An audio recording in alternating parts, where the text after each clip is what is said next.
The couch stretch. This is the single most important stretch that I have people do very frequently because we need to have very mobile hip flexors and they get very tight from sitting down so much.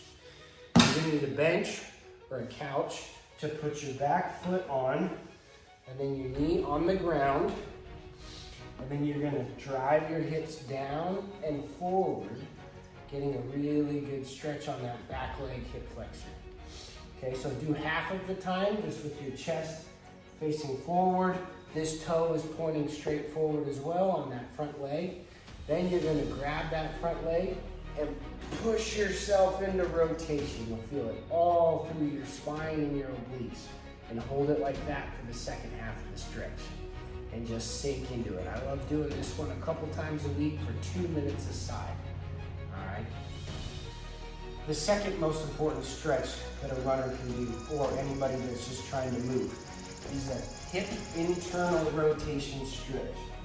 You're gonna put your knee on the ground, this foot on top of the knee, and then you're gonna just lean back as far as you can, and you're gonna feel a stretch on the front side of this hip, and just hold. The saddle stretch is a great stretch for your knees and your shins. So you're gonna want the top of your feet on the ground so your toes are pointed straight back. This is pretty intense for a lot of people just to start out, but once you can, just start leaning back into it, increasing that stretch on those quads. The downward dog stretch is great for the calves and the hamstrings. You're gonna go into the start of a push-up position, but then you're gonna push your hips as high as possible and drive your ankles towards the ground. All right, just let your head relax and dangle and just hold. For the low dragon stretch, you're gonna take a knee, you're gonna put your chest on top of your front knee, and then you're gonna drive that knee as far forward as you can while still keeping that front ankle on the ground. So it's a good front ankle stretch, and then you're also gonna get the hip flexor on that back leg, on the front side of the back hip.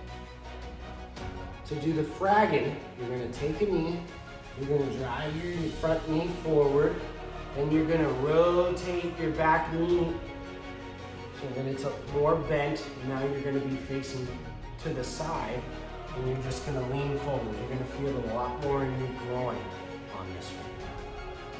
The pigeon stretch, very common one, favorite for a lot of people. You're gonna bend your leg, put it flat on the ground, back leg is just pointing straight behind you, and then you're just gonna lean forward into it, getting a nice deep stretch. For the hurdler's hamstring stretch, you're gonna take a knee, you're gonna straighten your front leg, and then just lean forward for a nice hamstring stretch on that front leg.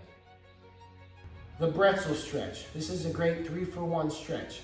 You're gonna get your quad, your glute, and then you're also gonna rotate your spine. It's gonna take a second to get into, but grab your bottom foot, pull it through all the way, then lay flat on the ground as flat as you can, okay? So both shoulder blades, both knees are gonna attempt to get on the ground, but that's tough. Put this hand on top of that knee and just relax and rotate into it. The Sumo Squat stretch. This is a great one to just sit in front of your TV and do. You're gonna sit in a good squat stance, so feet a little slightly wider, toes pointed out to wherever's comfortable, and then you're gonna push your knees out with your elbows and just let your whole lower back just round and relax and sink your hips